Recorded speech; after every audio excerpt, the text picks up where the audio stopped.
O 13 de novembro é o Día das Librerías, así que aquí deixámosvos algunhas ideas. Na Biblioteca Infantil, da Librería Voladora de Franklin, de Jane Campbell.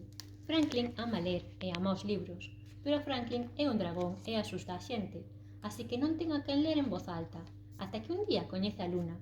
Conseguirán xuntos abrir unha librería? Na sección xuvenil, algo pasa en la librería, de Peter Hadley. A vida de Jade transcorre con normalidade ata o día en que coñece aos vellos libreiros do barrio. Eles a introducirán no máxico mundo dos libros. Na sección de adultos, la librería del señor Livingstone, de Mónica Gutiérrez Artero. Pode unha pequena libreira de Londres cambiar unha vida? Unha historia para todos aqueles que sentiron algunha vez que a literatura lle salva. Entre os libros de non ficción, Memorias de la librería, de Carlos Pascual, Paco Puche e Antonio Rivero. Este libro relata as andanzas de 3 libreiros españoles, Carlos Pascual, Paco Puche e Antonio Ribeiro. 3 libreiros empresarios que mostran os camiños que este sector debe percorrer.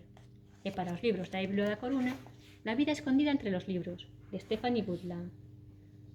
Lóbeda e Cardoy prefiere os libros antes que as persoas.